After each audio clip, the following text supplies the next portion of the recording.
What's going on, everybody? Whether you are watching live or you are catching this later, I appreciate you stopping by. Uh, Nothing much of an introduction here other than just wanting to go ahead and chat about some stuff that happens to be going on. If you didn't catch the title, then here we go. I'll be breaking down what we're talking about a little bit here.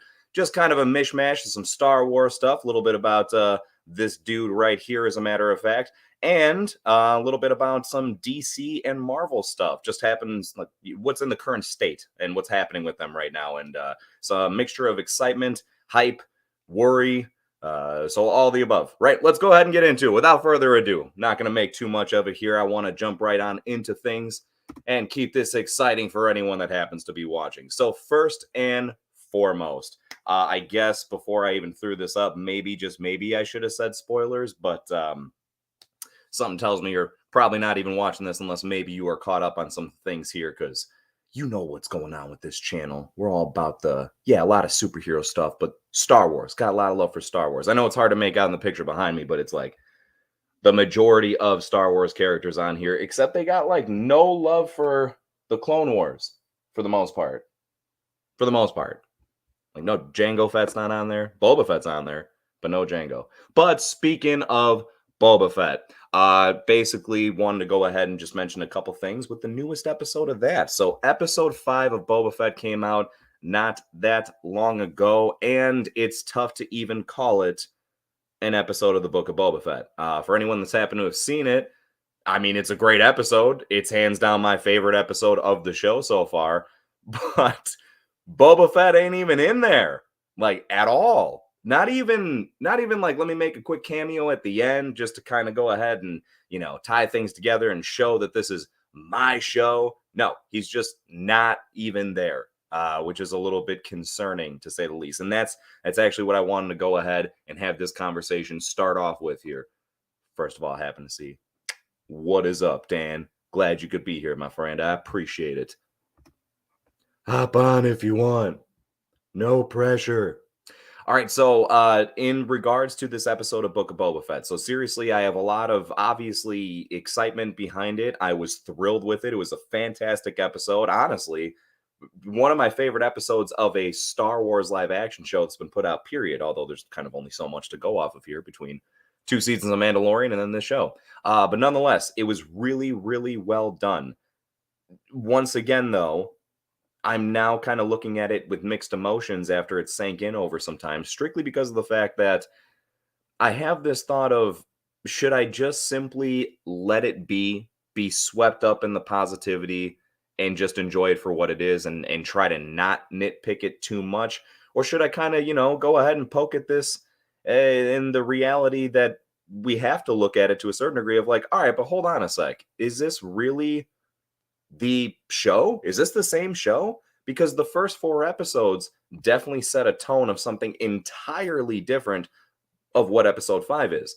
And I don't mean to say that like they're not allowed to switch up the tone at any point, but it was such a severe, jarring switch that was kind of out of nowhere, for lack of better terms. Now, I knew they were going to bring the Mandalorian in at the end of episode 4. You even hear his theme being played right after Fennec Shan was basically saying, right, you know where to find the right help.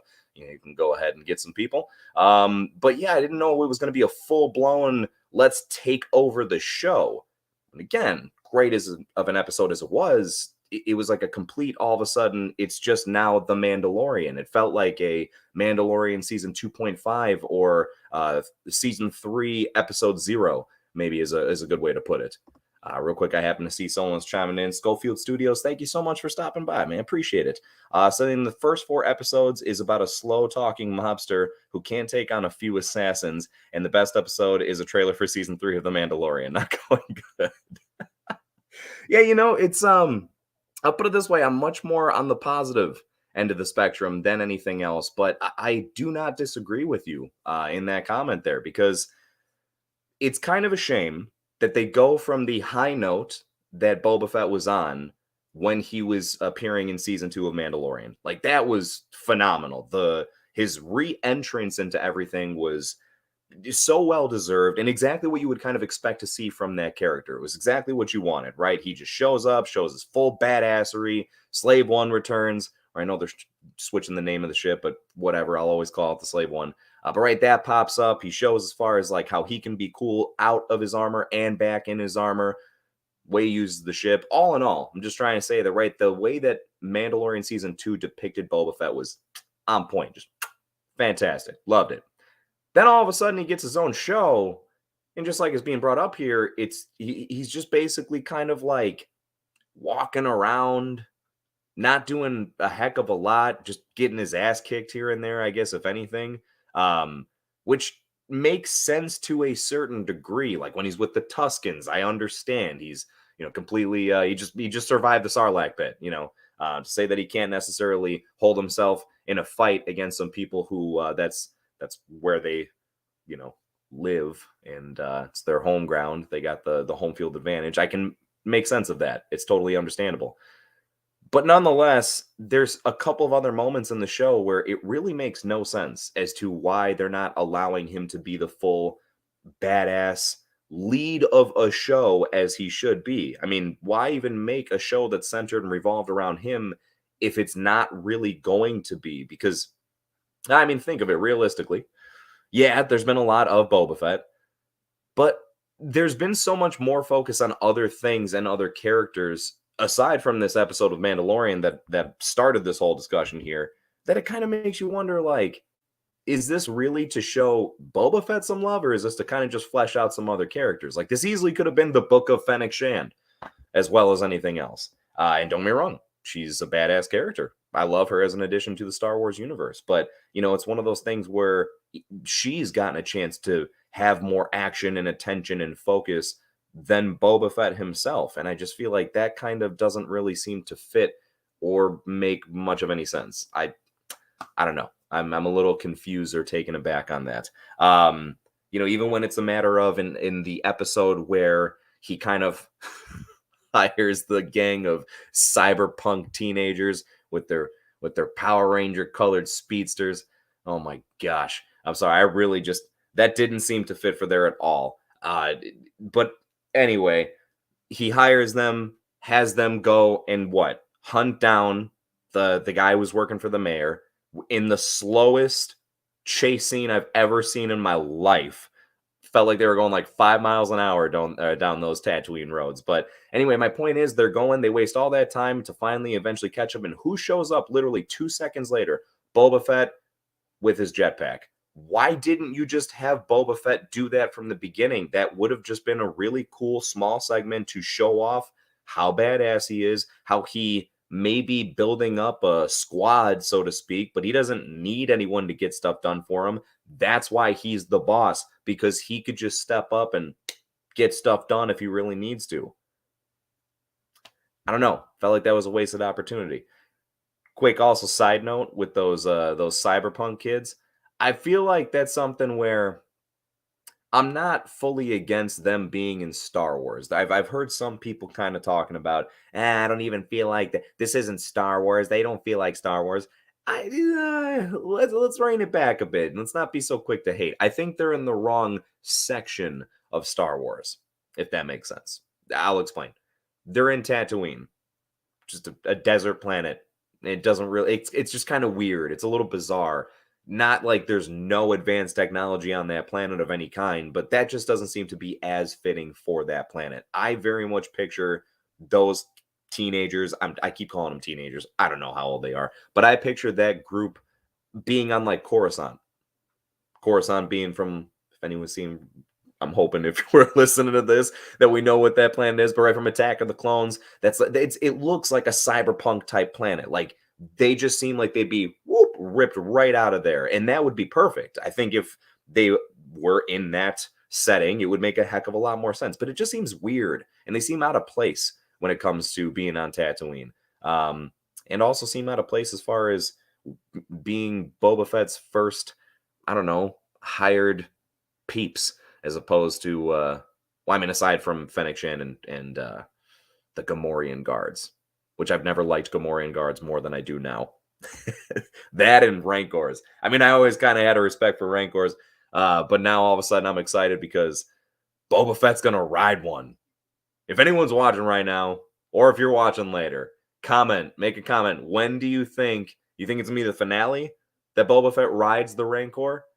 You think it's going to be after all this? Do you even think it's going to be in Book of Boba Fett? Because here's the thing. I have all reasons to think and believe that just because this is his show and it's going to be done in 7 episodes doesn't mean that Boba Fett's story is done. And it doesn't mean that, number one, it's not like there can't be a second season of Book of Boba Fett, but there's also no reason that we can't just see his story evolved and continued in Mandalorian season 3 and so on and so forth. But anyway, what do you all think? Because I think that he's going to ride it by the season finale. And I think that is going to be so badass. I can't wait to see Boba Fett riding a Rancor. Just literally, like, that's something where I feel like the child within me is totally geeking out at the thought of that. Like, that is just bonkers. There's no way. There's no way. Schofield saying, I didn't really have a problem with the Cyberpunk kids. They aren't overusing them, and at least they aren't totally insufferable. Fair. That is fair, right? I stand by as far as the opinion. I think that they just don't fit more than anything. I just feel like that at the very least, like I said, Coruscant is where I would kind of picture them. But, hey, you are right in the sense of they're not really overusing them. That chase scene, that I don't consider that to be overusing them. I still think it would have made a hell of a lot more sense just to have Boba Fett go ahead and, like I said, fly his jetpack and stop that guy on his own, because what's the purpose of sending all those people after him? But nonetheless, that's the only thing that they really had to do there. So that was good. Also, when Black Chrysanthemum came in, which is oh my gosh, that's his name, right? Chrysanthemum? I keep messing it up. I'm still getting used to it. But the Black Wookiee, when he was fighting Boba Fett and everything, they did step in. But it's not like they necessarily dominated the fight. I love how they kind of just got tossed to the side. Like, okay, I'm going to try and help out, but they're not really going to make a huge impact as far as on the actual the battle there. So it's totally fair. It's totally fair. And I'm honestly just still down altogether for the concept of Boba Fett building up his crime family, if you will. I don't know if it's fair to call it a crime family, mob family, whatever we want to call it. Building up his empire. Oh, gosh, no, not Empire. No, Galactic Empire. But no, fair enough, Schofield. Right? It's one of those where I'm glad. I'm glad that there's plenty of us out there that could at least appreciate it for what it is. Because like I said, even with my issues, it's not to the point of like, oh, I'm not going to watch the show anymore because they included some ridiculous nonsense. Nah. We could take it easy. It's not like they went that overboard. Whoa. Wait a second. Unexpected detour here. Wasn't too sure if this was going to be taking place, but it looks like it is, folks. I'm going to go ahead. I purposely didn't even grab this yet, but this seems to be the right time to do so. I have someone else to introduce to this particular stream, so I'm going to go ahead and cheers to them, as well as put a little preview up. Ooh, build up the hype! What's going on? Hey. Man. Hey, how are you? I am doing fantastic, and I gotta say, it's nice to be on here, but it's even nicer to not be alone. Yes, definitely. How are you feeling tonight, my man? What's going on? I'm good. No, nothing much. Just relaxing. Yeah, I forced you into this. I peer pressure you. I don't know. I was excited. I'm excited for it. That is good. Well, cheers to you for being on here with me. I appreciate you. Yeah. Woo. Well, Dan, I feel like I am obligated to shift the conversation. I feel bad. I only kind of tiptoed around the point I was even making when I brought up Book of Boba Fett in the first place, but I don't feel like it's appropriate to keep on keeping on with that subject, given the fact that I know you are not against Star Wars, but just haven't seen as much and wouldn't really know what the hell I'm talking about. Yeah. Well, I waited a little bit on purpose so you could have time to talk about it. All right. We'll get out of here. I need more time. I'm just joking. Well, no, I'll tell you what, that I'm curious because don't get me wrong, there is some Marvel stuff that I was looking to talk about, and I'd love to go ahead and talk to you about that, but maybe not spend too much time. I'm curious. I don't really get a chance to really pick your brain a lot on DC stuff, and I did want to at least shift gears just ever so slightly over to that. Only because got a mix of emotions with this. I feel like a lot of this stream so far, that's what it's been focusing on. At least there's only one other subject that's been brought up. But I'm definitely excited for a lot of things when it's coming to what DC is offering or about to be offering. And then at the same time, I'm a bit concerned about some stuff, to say the least. But I want to start off with the excited part. Hey, Dan, how do you feel about the Batman? Right? What's your excitement level with that? What are you thinking? I'm very excited for it. Like beyond, like I'm super super excited for it actually. I don't know. It looks like it could be one of my favorite, if not my favorite Batman movie. Because I love the Dark Knight and everything. It's just I'm not as big on that as everyone else is. I do like it, but it's just I'm not as big. And DCU has been iffy, but I'm still excited for this because it's separate apparently. And although I guess maybe the Flash could make it all the multiverse. Um, but no, I'm excited for it. I'm very excited for it actually. Are you cool with the fact that it's like damn near 3 hours long? Yes. So usually I'm not in love with longer movies like that. But for some reason I am for this. Maybe a superhero movie, but because like Endgame, I love Endgame, and that does not feel like 3 hours. Although Eternals is almost 3 hours, and that feels way longer than Endgame for me. But no, I don't know. I'm excited for it. I'm with it. That's good, man. Well, I'm glad because I'm definitely excited for it as well. I agree that like it's something where they've made it clear that it's not part of the DCEU per se, but the way you said it is exactly like what I would say. The Flash, just like how they've done with Marvel at this point with the multiverse, right? The Flash can easily, that is their gateway to the multiverse. That's the upcoming Flashpoint movies dealing with the multiverse. That's actually the one I'm a little bit worried about, to be honest with you. Me too. Yeah, but at the same time, it definitely opens that doorway to be able to bring in Robert Pattinson's Batman. I'm guessing if things go well enough, right? It's kind of like they have their perfect hour. If it doesn't really do that well, hey, so be it. It's not attached to anything else. But if it does work out, well, then we have the perfect excuse to bring it on in to the fold with everything else. But as a separate individual project, so on its own at the moment, I'm definitely looking forward to it. It's tough. I don't know as far as like a prediction of where I would say it would fall upon like the rankings, because I don't want to just straight up assume it's going to be an absolute masterpiece, but at the same time, I do have pretty relatively high expectations for it. I think that the casting is very, very well done, and which I wasn't sure about at first, but it's got me more intrigued as it keeps on keeping on here. I really wonder as far as like the way that they're going with Riddler. That seems to be the biggest estranged take on a character. Like Catwoman is just straight up exactly what I would picture Catwoman to be like. Batman seems like a different take on Batman, but relatively like close to what I would picture with that. Penguin, I would never guess that was Colin Farrell. But that definitely, he seems to be basically what I would expect with Penguin. But again, Riddler is just, at least so far, I'm definitely still like excited about it. I am not holding any judgment. I don't really have like negative feelings, but I am kind of like, this is a pretty interesting, different take on Riddler. So I'm curious to see how that pans out. Yeah, no. So all I know about the Riddler is Jim Carrey's version. So, oh gosh. so that's how I know him. So I don't know if that's right, but no, it's not. I love Jim Carrey, and I can go ahead and have a few drinks and laugh at that performance and appreciate it for what it is. But no, that is not what the Riddler is. Yeah. So but I'm excited for this one. It looks like an interesting, like a dark take.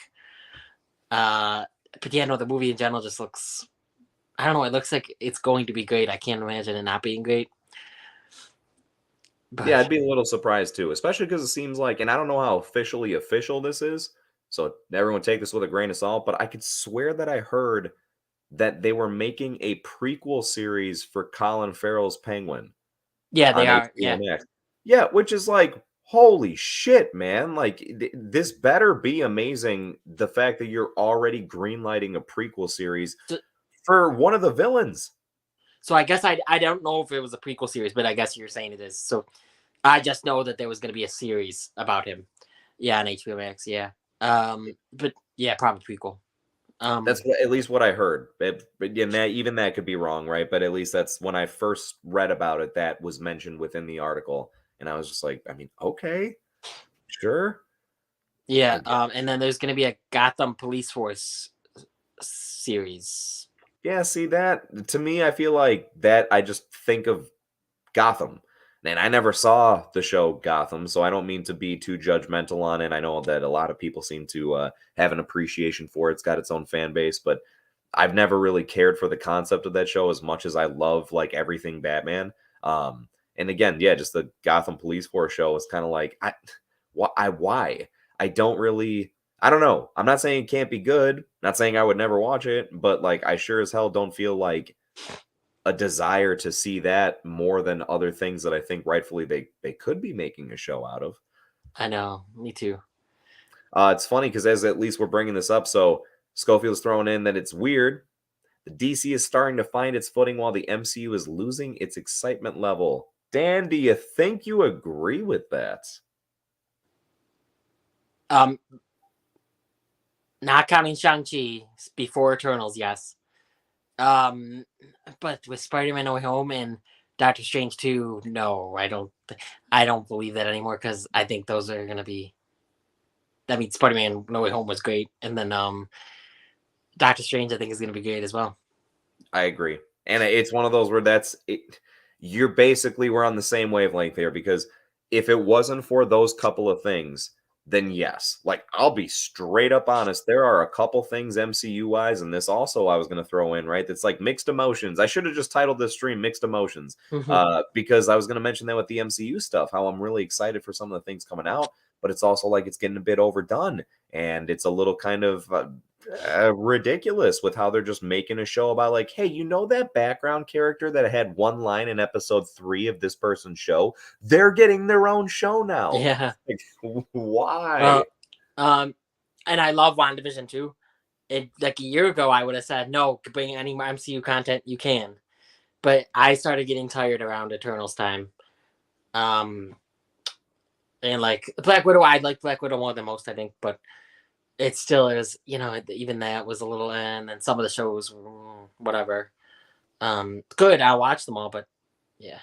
But that's exactly right. They're just like, all right, like I'll accept this because I've already basically grown into a position where like I'm now a dedicated fan, right? I guess that's the best way to put it, where it's now kind of no matter what you do, I'll give it a shot. And it's almost like it feels like that's being kind of taken advantage of to a small degree, just strictly because they're just putting out like absolutely anything and everything now, which again, like cool, because sometimes you're getting some good stuff out of it. Like it seems like if I'm jumping forward with the conversation just a slight bit, Moon Knight, I think looks like it's going to be awesome. There's never been a Moon Knight show live action before. So like, that's really fantastic that they're spanning out into different areas.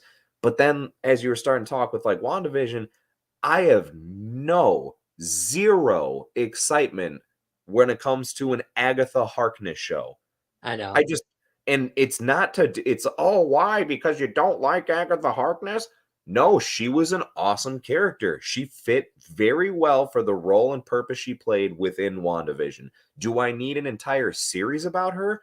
No. No, Yeah, I I know. do not. Like, it's not, again, it's like how we were saying with everything else. I'll watch it. I mean, because I'm a Marvel fan, I will give it a shot. But like, and I hope it turns out good, right? I'm definitely not going to be one of those people like trying to root against it. But holy crap, man! Like, why not take the time, the writers, the directors, the budget, and put that into a show for something else that, rightfully speaking, deserves it more? Yeah, I'm more excited than you, but at the same time, it's why, like I don't, like why make a show about her? I think it's pretty much because the song was so popular. And that's a terrible reason. Yeah. You don't deserve a whole show because you had one Not even a whole song, really. When you think about, I mean, it was like not. It's a. How long is the song? Do you know? No, but I think I Like a hear it on minute something. like Disney does it sometimes. Like Disney will play it on their radio stations or their playlist or something. And it's a little extended, I think. Not much. Um, but no, it could be interesting, a prequel series about her, but I don't know. It's here's the thing. That's the problem is we have to convince ourselves where it's like, yeah, it could be interesting. Like, I guess maybe that could be good. That's not how it should be. It should be how things rightfully speaking, like was brought up here, how it used to be with the excitement level, where like when something was announced, it was like, fuck yes. Like, I cannot wait to see this. This is so awesome. I'm really looking forward to it from day one. And yeah, there's going to be some stuff that doesn't always hit that level for every single person from day one, but it's got to be something that like really kind of stands out, that it feels like, yeah, this is worth making. This is what they should be focusing on right now. And I don't think that is out of everything. Yeah. Just real quick, I'll throw in. Saw Katie pop in. Hello, Katie. Thank you for stopping by. It is always good to have you. And also, Schofield Studios throwing in something else. The MCU still has good movies and shows coming, but I can't shake the feeling that they will never top the success of Endgame. Yeah, and that's basically, I do mean when I'm referring to the excitement level I was just talking about, I am absolutely referring to pre-Endgame movies, where it was Yeah. like, even the ones that didn't necessarily like blow the box office out of the water, there was always like a level of epic intensity or something that came along with each one. Like I don't know. It felt like they were all building legitimate pillars towards something grander, where this is just like a scattered. Now we've just reached the level where we have like free play mode. So let's just introduce anybody that we can. I know, I agree. Yeah, Endgame was just something else. I thought that they couldn't top it back then. I'm not saying Spider-Man No Way Home did, but Spider-Man No Way Home got really close, like to that hype level, and then but because they don't know how they're gonna top that, but maybe they will. Yeah, Exactly. I know, and I do think they're gonna have a chance to have stuff close to this. I don't think it's gonna be a situation where like there's never going to be anything reminiscently exciting as the Infinity Saga, right? What, I don't know, is that Infinity Stone Saga, Infinity Saga? Infinity I think Saga, yeah. yeah. But I do think, yeah, it's going to be tough to kind of reach that same pinnacle because you just don't have the same structure that you did before. You kind of knew who the people were to be like looking after and rooting for, and again, because it's so kind of scattered now, it's like, who's the main group of people? Like, I think one thing that everyone's missing is the Avengers. I think it's just like nobody know. It's like, who are the Avengers at this point? And I'm not saying that like that is the kind of, how do I put it, like the main root of the MCU, right? I'm not saying like they're 100% necessary. You can obviously make it by without them, but I feel like that's what everything was always culminating towards, right? Each time that you had a phase of movies, everything always led to the Avengers something, right? The first meeting of the Avengers, Age of Ultron, then when it got to all of the Thanos related stuff. And I just feel like nobody knows what things are leading towards anymore. Yeah, I know. I agree. This one will probably be called the Multiverse Saga, but I don't, maybe. Um, and then I wonder if the shows will be like included like in a set if they did a set. I don't know, but I would hope so. yeah, Because at this point, it's not like it's, right, Agents of S.H.I.E.L.D., where it was like, is this connected? Then they confirmed, nah, it's not. And then it's not like the Netflix shows where it's like, is this connected? Kind of, sort of. Like, Loki, WandaVision, Falcon the Winter Soldier, those are MCU shows, like legit continuity. So, yeah, if they ever did release something altogether as far as physical media with it as a collection, I would almost be like insulted as a fan. You know what I mean? If they didn't include those. yeah, but it would make that all the more expensive because Oh, I there's mean, of course, but nonetheless, if it's a collection, it's a collection. It's yeah. Well, I have my Infinity Saga collection. That's really cool. So I hope they continue that. Sean, Hey, how's Sean. it going, Sean? It's so good to see you too, buddy. Well, though I can't see you, but I'll imagine that that little emoji is you, Sean. With Sean, hop on here with us and talk some Marvel. No way, hold on. I should probably go ahead and take down that at least that bit just for the time being, anyway. Let's see. Yeah, man, I don't know. There's definitely some back and forth feelings that I have, but at least more excitement at the moment than anything else when it comes to what they're doing with the MCU stuff. But Yeah. I still can't shake the fact of like certain shows, even when it comes to the Echo show. That was another one I was going to at least start to lead to was, with Echo, I feel like that's another time or perfect example of could I imagine a show surrounded around that character? Yes. Do I need a show surrounded around that character? I don't know. Like, I feel like I'm not kidding at this point, based on rumors. So take all this with a grain of salt, everybody. But also, I'm like nearly certain that we can expect a lot of this stuff. So there's already kind of perfect reason to believe as to why Kingpin is going to be one of the main focuses of that show. If you honestly believe that her shooting Kingpin off screen at the end of Hawkeye is the end of that character, then I'm sorry, but I don't know what to tell you. Santa's still real also and everything. There you go. But my point being is I know damn well that the expectation is probably going to be something in the midst of either her escaping from Kingpin as he attempts to continue like to go after her for what she did. Actually, that's my only guess at the point. But also there is rumors that that is essentially going to be like a soft reboot for the Daredevil characters from the Netflix show. So we already got a reintroduction of, spoiler alert, Matt Murdock with, played by Charlie Cox in No Way Home, but all we saw him was that Matt Murdock.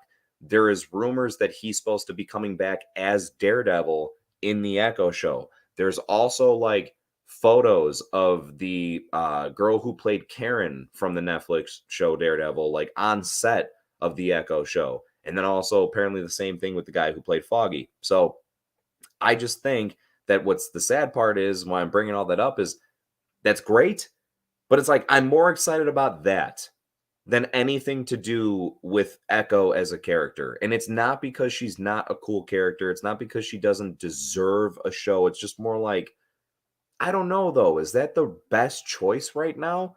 I'd rather you just go full fledged and dive right back into picking up the Daredevil series, and then just have her appear in there. Have her be a strong side character of that. But I don't know. I mean, do you kind of have similar thoughts? I don't know how much you knew about with the rumors of Daredevil appearing in that show or anything, but do you kind of feel as far as like a similar thing? Or are you almost more excited about like other stuff than the actual main character of the show? um. Yeah. No, I'm excited. Well, I'm excited for Kingpin. I think out of all the, because I think Vincent D'Onofrio does a great job as that character. Mm-hmm. Really all the Daredevil. I mean, Charlie Cox is a really good lawyer, and but yeah, no, they're all really good. So I'm excited. Yes, I would be excited for that. I think more than Echo. I liked Echo and Hawkeye and everything, but it's like cool. I'm gonna watch it, like I said. But like, do we really need a show about everyone? Uh, when old Dan would have said, not yes, but like I always was about origin stories for everybody. Not everybody, but like when Wolverine Origins came out, I was like, oh, cool, they're gonna do this for everyone. And then I saw the movie, and I was like, nah. Yeah. But I think that was the plan, though. They were gonna do a origins for Professor X, everyone. But not everyone needs it. Not everyone needs their own thing, and it's become too much now. So like back to Agents of Shield, that's a cool idea for a show, I think. But Mhm. now I don't think I like. I would say okay, Disney Plus could do it, but I don't want them to because they're doing so much other stuff. Right. Um, yeah. So like back when WandaVision was on, people wanted Darcy and Woot, Jimmy to get it their own show, and they were really cool together. But I don't know if like their own show. I don't know if they need their own show. But Yeah, exactly, because that's okay. So that's a perfect example to hop on real quick, because sometimes what people have as a misconception is that they enjoy a character, right? And they just immediately assume, I think that this character is so amazing, and I want to know so much more about them. I shouldn't say assume. You build up an infatuation, right, with the characters, and you do have this desire to want to start to figure out more about them as a character, which is great. But sometimes certain characters need to stay in their designated spots. Like, there's a reason they play the role that they do. In other words, Darcy and Jimmy, like, the reason those characters are enjoyable is because you get them in doses, right? They're just yeah, kind of sprinkled in. They play their part. They may be an integral role more times than others, but they are not the lead. And there's a reason that they're not the lead. In other words, like, like if you made a show about them, I don't know if you'd actually like those characters as much. Still, I think you'd start to all of a sudden find a reason to have more issues, because now all of a sudden they're fleshed out in a way that it's like, wait a second, I didn't picture them like that. No, they're just a funny side character, right? Then leave it be. Like, for yeah. fuck's sake, let them just stay the funny side character, and don't give them an entire 8 episode, 49-minute a piece They, season, with a yeah, potential second season coming along. For crying out loud, take it easy. yeah. They wanted an X-Files type thing with them, which I could see, but like you said, they're better in doses. I think it'd be too much because they did have good chemistry. They were funny together, and they had good banter and stuff with Monica as well. But now, especially with Monica with her powers, it'd be just weird if she was there with them. Like she could just do not anything, but she's just so much more powerful than both of them because they're just humans. But yeah, no, I don't. We don't need that. But I mean, I enjoyed them on WandaVision and everything. Do you Yeah, know? I wonder if Darcy is going to be in Love and Thunder. Do we know that? I wouldn't be surprised, especially given the fact that Natalie Portman's like back in such a significant role, Yeah, and that her and Natalie Portman's characters are so close. Like, I mean, even in the show What If, right? Like, they still made it clear about how close they are. They were hanging out the whole time there. So I would definitely imagine so, especially because there was a positive response to her for the most part in What If, right? I think people were like, they liked her appearance in there for the most part. yeah, Oh, Sean. Oh, he's still at work, so he's not gonna be able to hop on. I'm sorry, Sean. Dan, you look like a Deshaun. yeah. I know. I said that. I just was like, whatever. Nah, he thinks you looks adorbs with those glasses. Schofield saying next we'll get a TV show about an extra in the Avengers. Yeah, man. Yeah, that's what I'm talking about, right? It's gonna be next thing you know. And actually, as I'm thinking this right now, it sounds interesting. But see, this is the problem, though. It sounds interesting, but we don't need this. I was gonna say, like, just a series about like one person, kind of how like Kate Bishop and Hawkeye were like, all of a sudden, as just showing how their life was changed by an event from Avengers or something like that. Just like a dramatic series about like, yeah, I survived the Battle of New York. There was debris and it came down to crush my wife. And then, and she was in half, and she's still alive. She's at the hospital right now. And if those damn superheroes, Yeah, I go hold yeah. long dramatic series about it. Or like if the tracksuit mafia got their own show. Yes, another good example, right? Like, how many people out there right now do you think are clamoring for that show? Oh, I want the tracksuit. These guys are fucking hilarious. They should just have their own. There should just be a show about all the hijinks they get up to. No, there absolutely should not, because I guarantee you that humor would fall flat on its face by episode 2, if not maybe even by the end of the first episode.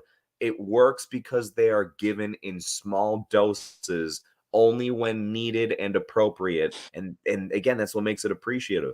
Or you appreciating them, but like not when it's just, yeah, let's just go ahead and give you everything. No. What's Sean saying over here? DC is getting more exciting. The Suicide Squad, Peacemaker, the Batman, and the MCU is losing steam due to oversaturation. Well, Sean, you are right in line with what we were Wait, talking about here at the moment so far. What's up, Dan? Sean, have you watched Peacemaker yet? Yeah, it's a good I like question. it. I still to this day I've only seen the first episode, but I did enjoy the first episode enough to want to watch the rest. I've seen the first 2 so far, so yeah, it's good. I like it. Does it keeps up the pace in a good way in the second episode? Yeah, I thought so. I've heard, I'll put it this way, because I think there's only 3 out so far, right? No, now there's probably 4 or 5. Okay, fair enough. Yeah. Well, all I'll say is at this point, I've heard surprisingly like nothing but positive response to it, which I was not expecting. I mean, I love John Cena as the character, even from the Suicide Squad movie, but this was, this is an example of like, if you're gonna make a show about someone that may not be like the first best choice, dare I say, right? Like there's other DC characters that should have gotten a show before Peacemaker. But if you're gonna do it, then at least just make it as good as you can. I don't know how else to say it. There's other characters in the Suicide Squad that I would have rather seen shows about. Yeah. Like I was not excited for that show at all, but I was surprised. And even I don't know if you knew the Suicide Squad. Like I loved when I first saw it. Then my opinion for some reason just went down on it, and then I was rewatching it the other night, and I was liking it again. I don't know why, but I think DCEU was just my opinion on the whole thing was really going down. But now I'm like back on board with it. Here's my only issue. I think the reason the Suicide Squad worked, and honestly, this same opinion could be for Peacemaker, is because it's just James Gunn doing his thing. And it's not Warner Brothers stepping in and being like, nah, change this. Because I'm not going to lie, I truly feel like a big portion. I'm not going to say every DCEU movie would have been perfect if it wasn't for Warner Brothers. That's not the truth at all. But you can just feel it though. You could feel that something's different. You could feel that this is like, that this must have been changed too many times before it got to the final product. And I just really, really would love if the same way that Marvel has its own studio, that's sure, yes, I get it. It's owned by Disney, right? But it's Marvel Studios. Warner Brothers needs to take a step back and let DC be its own independent studio. Like there needs to be DC Studios, and sure, if you're still owned by Warner, so fucking be it. I get they're not trying to sell that property, but you got to give them more creative control, and you got to be more hands off. And the proof is in the pudding. Look at what happened with, again, the 2 we're talking about right now. The Suicide Squad, one of the most positively rated DCEU movies that has been released. Peacemaker, something that I guarantee no one was fucking excited for at the announcement of, with all due respect too, right? It's just because it's like, oh my God, really? Peacemaker, a show? But good stuff. If it's doing a good job, then again, it shows because you're letting people do their thing. Same thing for Batman. I think the reason the Batman looks as good as it does so far is because it just appears like they just let Matt Reeves just go ahead, man. Do what you want to do. But they need to do the same stuff for what's in their main continuity, moving forward and everything. Yeah. And actually, hold on. It looks like at least Sean's throwing in as far as that Peacemaker is killing it.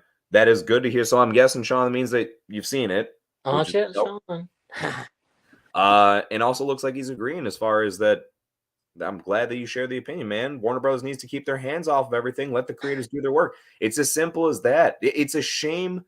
It's a shame when you can feel that, when you can feel as you're watching something that like this must have been messed with, and not just like, hey, someone tampered with this scene real quick. Like you could feel a tonal shift in movies that's like, this doesn't really belong, or it always ends up feeling like this is 2 different movies put together or some shit. So I don't know. They just got to watch their case with that, and I think they got to really take into consideration how beneficial it would be for them to just let DC be their own studio. I would love that. Yeah. I almost I didn't mean to pass it because I was trying to get to Sean's, and I actually thought, because the logos looked ever so slightly similar at first, that this was Sean for a brief moment. Yeah. But D, what's going on, man? Hope you're still around. Hey, Happy D. to have you here, bud. So hey, you two. Hey, D. X-Men Origins Wolverine was a flippity flop for me. One of my least favorite X-Men films next to Dark Phoenix. Yeah, man. Yeah, those are 2 of the absolute worst, that's for sure. I find it really a shame. I'll go ahead and throw it over to you, Dan. The only thing I was going to bother saying is I can never get over the fact that dude who made Dark Phoenix is the same dude, Bryan Singer, right? If I'm not mistaken, is his name. Who is it, Bryan Singer? Or is it I thought shit? someone different did it. I could be mistaken as far as no, I'm nearly certain the more I'm thinking about it. I don't know, whatever the case is. Same dude that did Dark Phoenix did X-Men Last Stand. Not Origins Wolverine, but Last Stand, which is the same story. Those are both the Dark Phoenix story. Dude fucked up the movie twice. That is a wish that I'm sure like anyone who has flopped a movie in Hollywood would go ahead and ask for. Like, oh my gosh, you're telling me I could have a new set of actors, get a chance to do a new script, but redo the same story and redeem myself, and then you fuck it up even worse. Because Dark Phoenix was disgustingly terrible. So I don't hate Dark Phoenix as much as everyone does. But I saw it in theaters, and then it was because I heard all the horrible things. So then when I saw it, I was like, "Wait, this isn't as bad as I thought it was going to be." Then, and then because I liked the third act, basically the train scene, basically, and I don't know, it's not great though. But I also don't hate Last Stand as much as most people do, but I still don't like it that much. I haven't seen Origins since theaters, but I didn't like that. Yeah, I don't know. Yeah, I'm glad. I am glad that you can enjoy. Like, I say it about a lot of movies though, so I'd be like, I didn't dislike that as much as everyone does. I don't know. Like Spider-Man 3, I actually kind of like. Yeah. I'm sorry. I think real quick. Sean's throwing it. Simon Kinberg, not Bryan Singer. I know Bryan Singer is also heavily involved with X-Men stuff, but I think he's actually the one that does a good job. He does the good ones. He does. Yeah. Okay. First Class. Okay. Yeah. All right. Then shout out Bryan Singer. I'm sorry I mistook you for someone that makes such horrible work. And Simon Kinberg, you should be ashamed of yourself. Not entirely. I just mean like in that one regard. Like just take a moment, man, and just think about it. Like look at yourself in the mirror. I'm sure you probably already have, and just be like, hey. There was twice. I had two chances to do this. Sean, he did Simon Kinberg did something recently. I feel like that was really bad too. It has nothing to do with X-Men or any of that, but I'm pretty sure this. What? Yes. Yo, I'm so all right. I'll put it this way. I don't think I would pay to go watch it in theaters, but I want to watch this movie now just to see how shitty it is. I'm gonna watch it. It was on my most anticipated January, but I never watched it because I've been hearing so many bad things. But I think it comes to Peacock soon. I don't have Peacock, and I have no interest in getting Peacock. I love to get Peacock.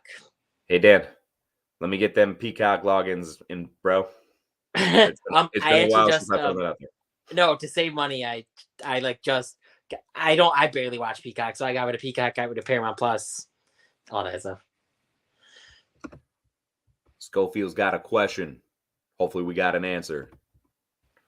Whose return was handled better, Kingpin or Terry Silver?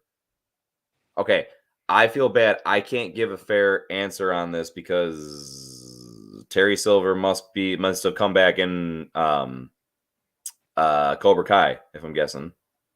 Oh, okay. Yeah, I haven't watched Cobra Kai. I know. I hear nothing but like the most amazing of things about it, but I've yet to get around to Cobra Kai. So I feel bad, Schofield. I can't give a proper response on this, but what I can say is I absolutely loved Kingpin's return. Me too. Vincent D'Onofrio is like such a I don't know if it's so funny. I don't know if I ever would have picked him to be that character, but after seeing him as that character in Daredevil and now brought back in Hawkeye, I'm beyond pleased. He's like perfect. With his performance. Yeah, it is seriously so on point. It's exactly like what I imagined. Now I almost like, I don't know, like he's like my go-to kind of what I envision now when I like think about the character. Is just the way like everything from his speech pattern to how he goes about stuff. I love when he gets angry, that he just like the way he shows it, how he can kind of like turn from like calm to that angry real fast.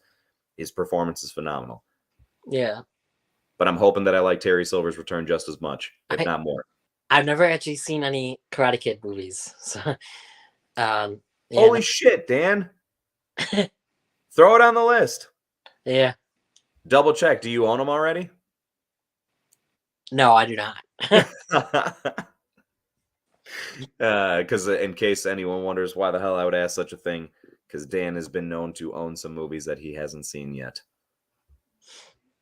Which I'm not. I guess it makes sense in a way, but I feel like, especially like in this day and age, I'd be so hesitant to do that.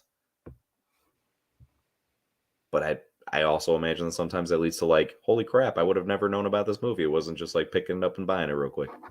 Yeah. Dark Phoenix wasn't horrible. I almost hesitated to click on this comment as soon as I saw that. No, fair enough. Wasn't horrible, but the characters were so out of character that it felt like a spinoff.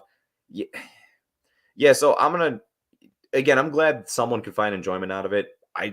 I still don't care for it though. Like I Well, don't know what to say. Like it's not my cup of tea when it comes to X-Men movies. I think that like it felt so rushed. The Dark Phoenix story feels like or that whole entire arc is such more of a mature X-Men type of arc.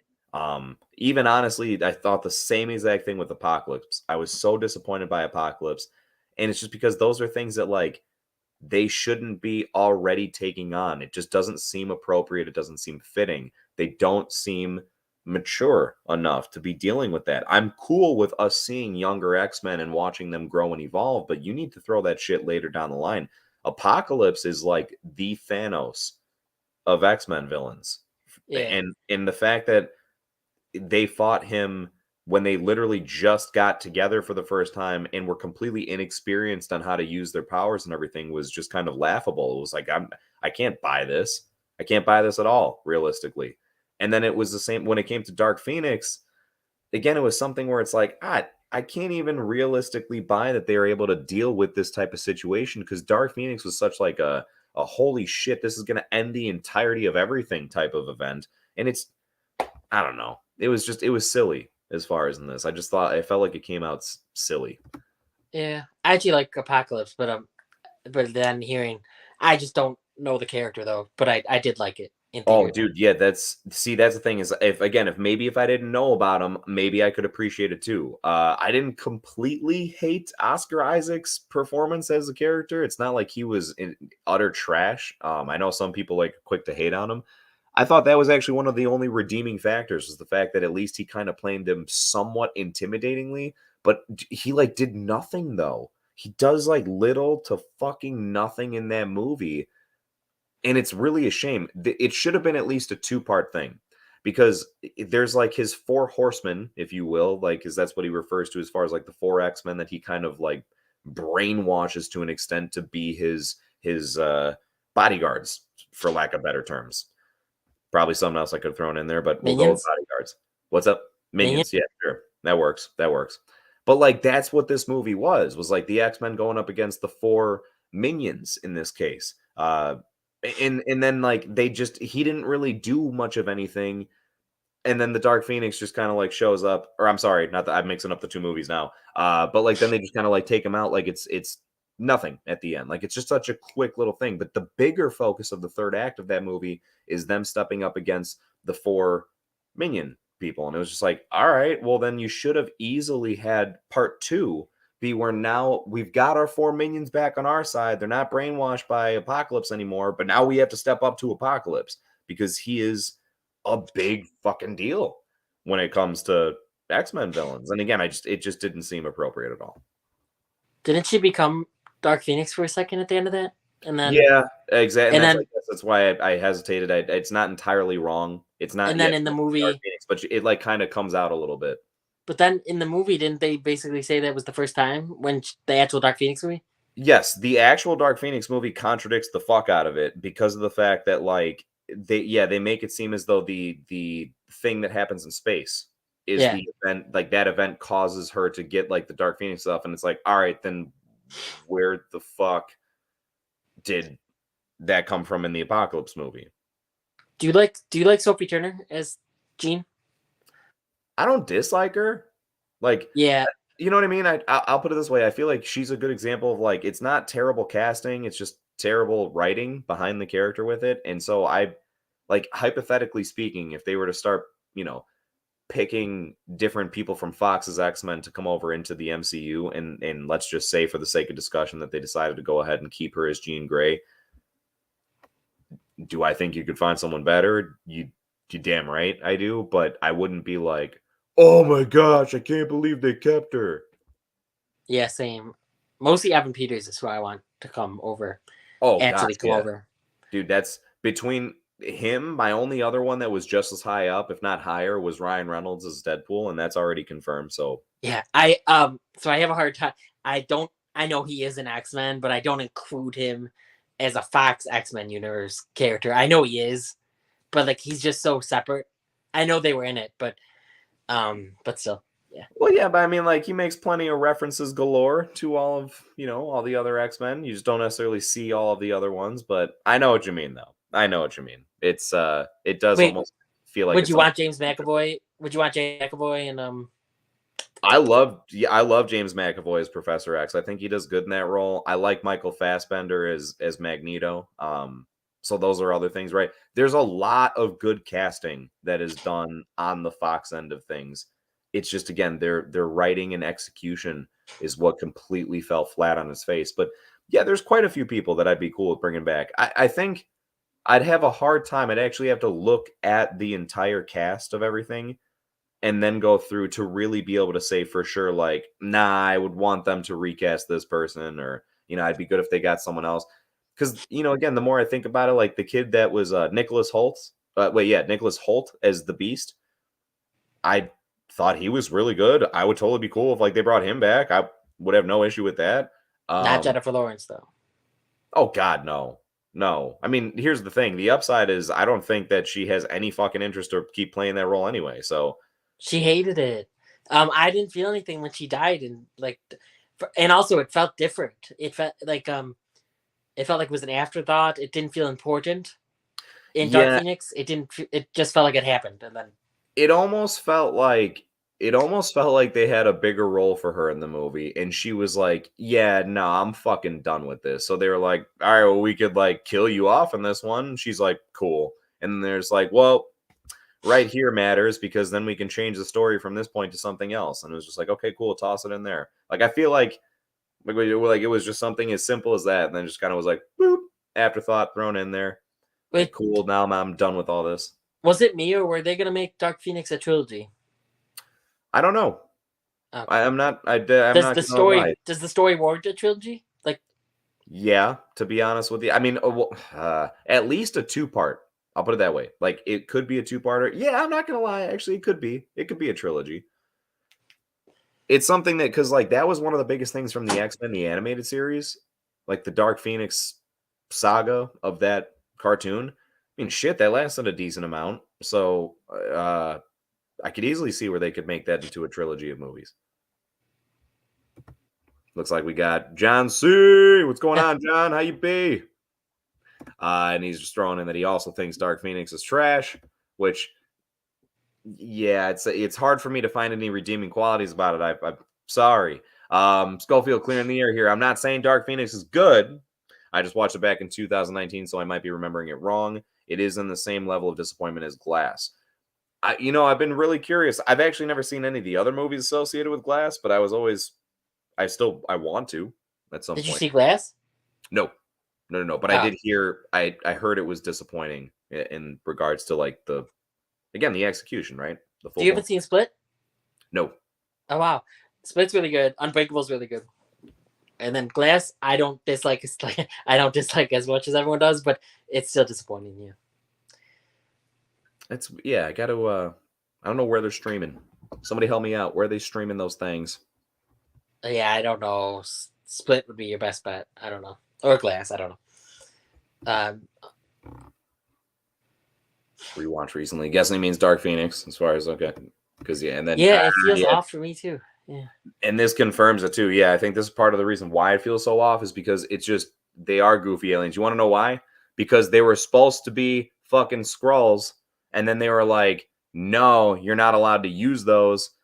there was a big oh my gosh, I guess it's fair to call it a legal thing, but there was a big thing going back and forth as to whether sorry, I think my charger. No, I'm good. Okay.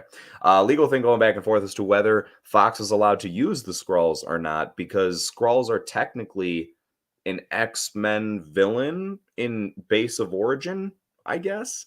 Like I think they first popped up and everything with X-Men characters, but they're already involved with MCU stuff. And so there was basically a little bit of back and forth stuff, just like how like they allowed there was the agreement for like both studios to use Quicksilver, but just like MCU is not allowed to call them mutants and everything. So there was the same thing with the Skrulls. And long story short, it ended up being where no, like X-Men, it's like you can't call them Skrulls. So they are Skrulls, but they're just not allowed to call them that. So they have to make believe like there's something fucking different. And I think that's part of what makes them feel so stupid in there. It's because they can't even just like be honest about what they are. Those were Jessica Chastain's.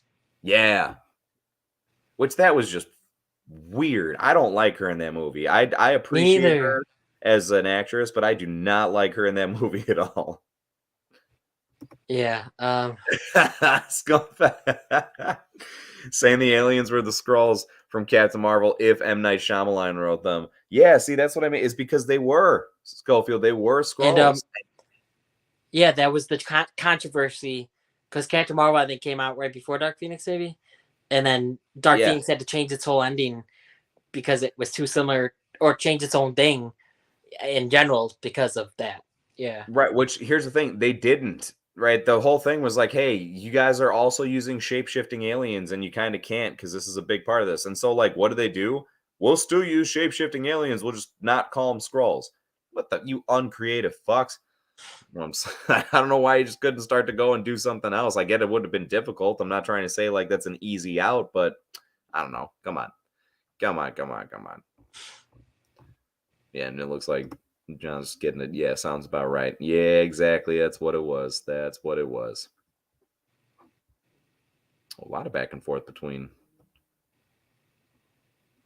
Schofield and John. I have no idea what this means. White Phoenix of the Crown, but it made me laugh when I saw it. It's the Frieza saga of X-Men. Oh, they're talking about some comic stuff. Okay. Yeah, I was a little lost there. All right, so I'm going to go ahead and I want to shift gears. I love that we were talking about some X-Men stuff because I'm excited for them to eventually hop back into the fold of the MCU, but I'm going to, as we are getting to this part of it, and I was only looking to go for so long with this. Let's see. I will make this a little bit quicker because there's something I want to keep for the end. All right, Dan, quick thoughts. What's your level of excitement / thoughts on upcoming Moon Knight? I'm very excited for it because it looks like Batman, but in the MCU. And the first clip, so not even the trailer that we just got, like the first clips at Disney Plus Day or whatever, those looked really good. And then the trailer was really good, I thought. So yeah, no, I'm very excited to check this one out. Definitely, man. Probably my most anticipated of the upcoming shows. Really? Out of all the ones for this year? Yeah, of the Marvel shows, yeah. Nice, very nice. Yeah. Well, hope it lives up to those expectations. And yeah, man, I'm pretty close. It's tough. I'd have to, I guess, look at official list of all the ones coming out this year to see if it's my top one or not. But it's definitely up there for sure, and it's grown. When it first kind of was announced and everything, I was like, okay, cool, yeah, like I'm excited, right? Like I definitely think this is going to be something to be excited about.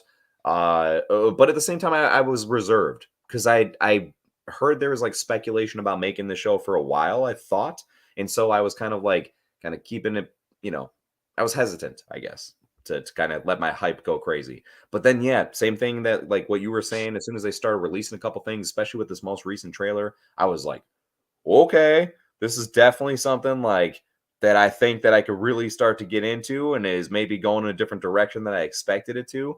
Because I only know so much about him from the comics. I've more so seen him as like a side character in other people's stories than I've seen his own stories. So that's why I only know a little bit about him. But yeah, man, trailer was really good, really impressive. I have no problem as far as with Oscar Isaac's accent in there. A lot of people are saying like they have an issue with that. I have no clue why. I think that everything's fine. Seems to be playing the dude right. And plus, who knows? Maybe that's since he's got like different personalities and stuff like that, maybe he doesn't have that accent for every single personality. Yeah. And that actually would be pretty interesting just in that regard. It Plus, looks like a trippy show. Yeah. Yeah. And he's a good enough actor, he could pull that off. Yeah. Did you hear about the guy passed away though, the guy that plays the villain? Yeah. Yeah. Holy shit. Which I mean, I hope that it's one of those things. I mean, first of all, rest in peace to the guy, right? For what it's worth. I mean, I don't know much about him as an actor or anything prior to being in the show and stuff, but nonetheless, it's always sad to hear. But one thing that I can definitely say is I hope that it didn't do anything to the point where now, like, oh, great, we were going to include him. He was going to be an integral part of the next season, but now we have to rewrite the whole thing. It's going to seem really awkward because, like, from a viewer standpoint, it's going to make no sense as to why he's not in there anymore.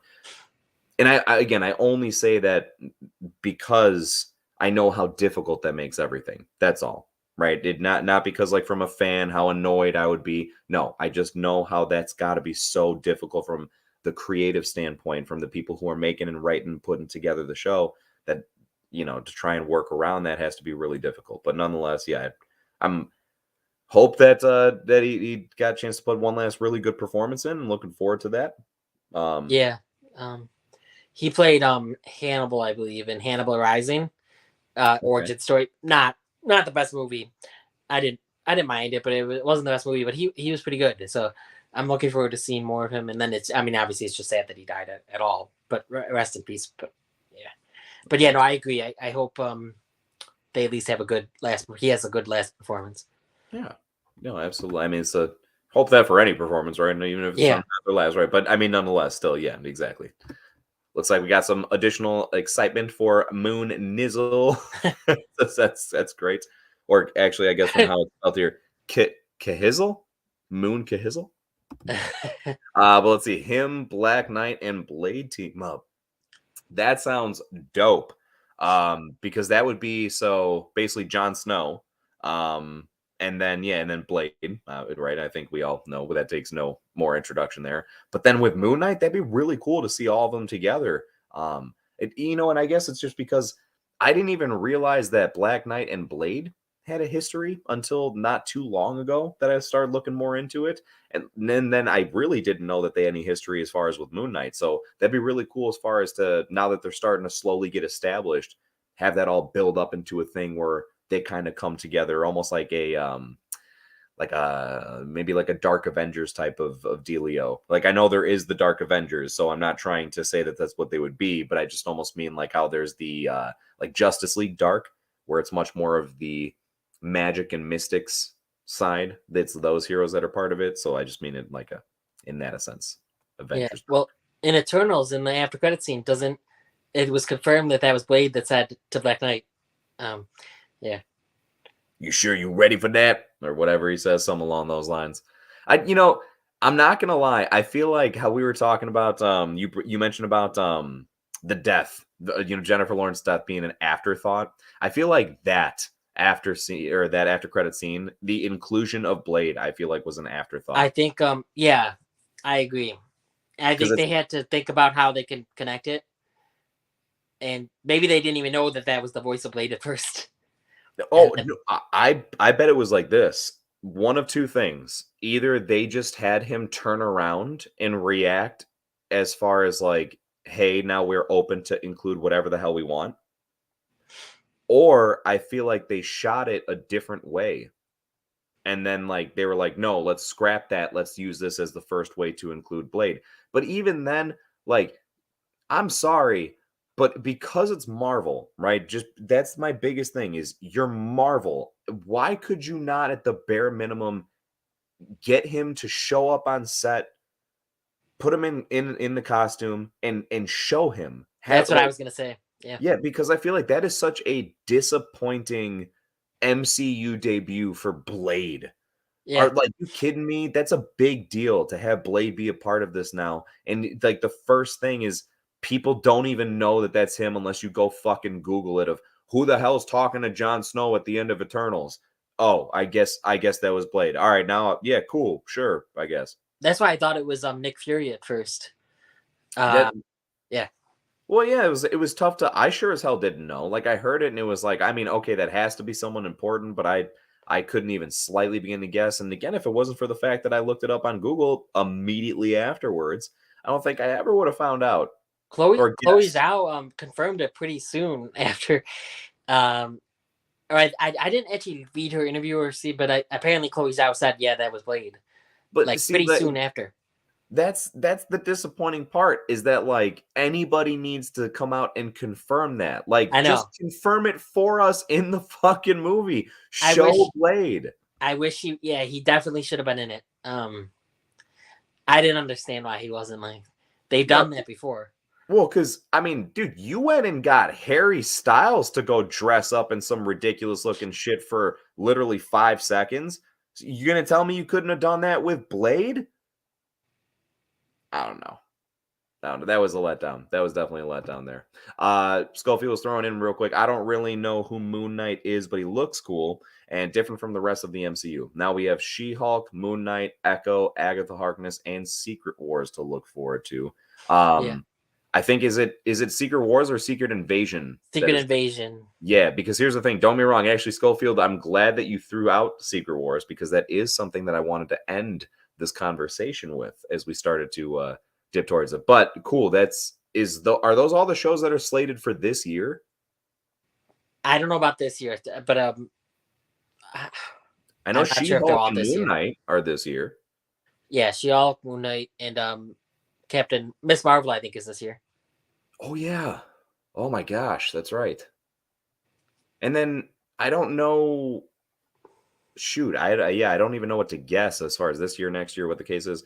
But I know they were doing that Iron Heart show that was announced a while ago. Oh yes, yeah. Yeah, Is so What If season 2 coming out this year? I don't think this year. It was definitely as far as like brought up, and I think it was like immediately started to go into production. But I don't think they're going to get around to bringing it out this year. But I bet if I had to kind of make a guess at the moment, I would predict for like early 2023. Do you think they'll include that episode about Gamora and Tony Stark? I would think so. You know, I wouldn't be surprised if like I don't know. It's a shame because I actually feel like the story is going to be more of a continuation of season 1 as opposed to just like starting to dive into some other stuff. And I'm only disappointed by that because as much as I loved everything about basically, even the parts that I didn't like, I still kind of had a lot of love for as far as with season 1. I want to see a fresh, clean slate. I want to see different universes and different versions of the characters and everything. So you know, I don't know. But my point being is since I think they're going to continue the story, yes, I think that like they're going to definitely squeeze the Gamora story somewhere into there, even if maybe they like chop it up and have it as like either flashbacks or just like segmented into an episode that they include her in so we kind of get a rough idea of her backstory. Yeah, I think so. Oh, we're also getting. I don't know if we're getting it this year, but that Groot show, which I'm not excited for, but that Groot show, and then the holiday special Guardians of the Galaxy, which I am excited for. Yes. Yeah. Oh, real quick. You hear the news as far as what James Gunn just recently came out and said about he was saying that the third Guardians of the Galaxy movie, he's like, this is the last movie that we are going to be expecting seeing this iteration of the team. Yeah, I saw that. Which is I guess, it's one of those, it's like it makes sense, I kind of got to expect that. And just like the Avengers, the Guardians of the Galaxy are absolutely a interchangeable and evolving team over time. So I again, not too surprised, but it is sad. It's really weird to think how it's going to be switched up. Yeah, who do you think is going to be gone? Because I know for a fact Drax, Batista's done. But He's made mention of that clearly. But who is else do you think Batista? Is that Batista's choice? Did he want to be done? Yeah. Or Yeah. Marvel? Okay, I thought Marvel didn't want him anymore. Or oh gosh, that's a good. I don't know. There could be more to the story, but as far as I'm aware, like he just in a cool way, but he was just like, I'm fucking done. Like the whole makeup thing and everything. He's like, he said like I'm doing the third one because we got James back. I'm cool with that, but this is like a farewell for me. This is my swan song here. yeah, Gamora is gonna be weird to bring her back, and then I think she'll be in it more. I don't know. Because Yeah, they wouldn't bring her back and then kill her off again or anything. I don't think so. Yeah, exactly. That's a good point. And then plus Zoe Saldana kind of seems like the star quality type of thing that it seems like that they would keep around. Like I picture very much her. I don't see Star-Lord going anywhere. I really don't. Um which kind of it's sad because then it makes you think like there's only limited more choices really because if Gamora is going to stick around, they're adding Nebula to the mix. Star-Lord seems to be most likely like he would be there still because otherwise who's going to be the leader of the group? It's kind of like when you take away Iron Man or Captain America, you know, I mean, you got to start to throw someone else in the mix. But then that means that basically it's like, so what? Are you trying to tell me that like we're going to lose Groot or Rocket? No, I don't want him. Yeah, I know. I hope we don't lose them. I bet you would be Rocket. See, I It's like Rocket that more. I like I Rocket. know, but as sad as it is, I bet you if there would be one of the two, I bet you'd be Rocket. And it's only because like I know it's just voice work, but I just wouldn't be surprised if Bradley Cooper is also like, all right, like I'm good now. Like I did what I needed to. And Vin Diesel doesn't. Dude, bro, Vin Diesel's recorded so many different fucking variations of I Am Groot that they probably don't even need him to come back for anything more. Yeah. They're probably like, no, we're good. We got it. We literally have every different way you could say I am Groot. And so we could go ahead and just take this and make whatever we need to for future projects. Which has got to be nice for Vin Diesel. And still get credit for the role and everything. Like, but you don't have to come back and keep on saying that a million bazillion times over and over.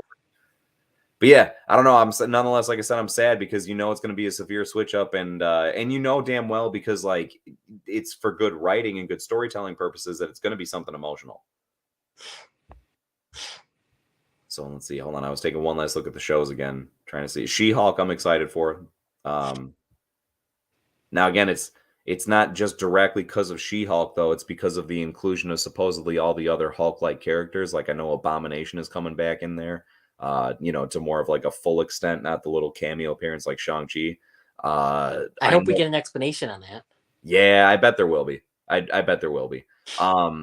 They're talking even as far as like including Red Hulk, which that is definitely something where I'm interested for, and surprised as far as that that they're finally looking to pull the trigger on that because it's General Ross, and I know that the guy that plays him is not exactly like, you know, young, for lack of a better term. So curious as far as how they'll do that.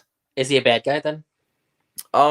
So yes, like Red Hulk is initially a bad guy, but like there are plenty of different like angles of stories where they make him almost into like an anti-hero, and he kind of like begrudgingly joins up with Hulk and the rest of them to do stuff, you know. But he's I don't want to say he's like a straight up villain, you know, but like think of like General Ross and how he's like pretty close to being a bad guy, except he just happens to be a part of the military.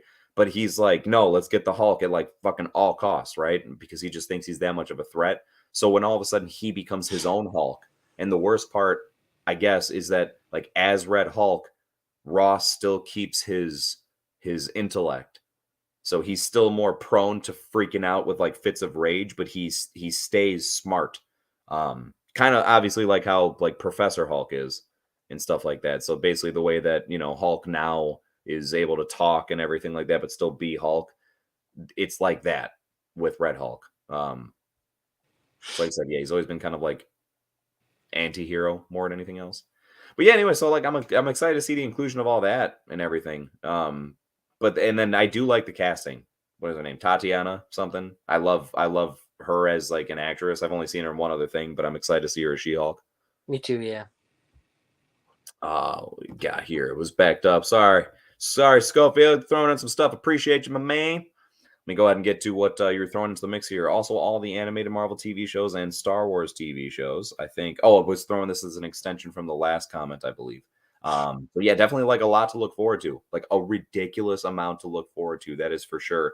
And again, I'm okay with the amount of content, but for crying out loud, make it good. You know, like I swear to God, man, if that Agatha Harkness show, which I just realized actually, I don't know if he did this on purpose, but Agatha Heartless. But anyway, if that Agatha Harkness show is not like one of the best fucking Marvel shows that's ever been put out, then seriously, it's like, why'd you waste your time on it then? I'm not joking. Like, what was the purpose of taking the time to do this? I understand not every single show needs to be the most earth-shattering, groundbreaking thing, but why? Why are we doing this? You know damn well there are plenty of other characters more deserving of a series. So it's She's just pretty big in the comics, right? Though is she? Is she?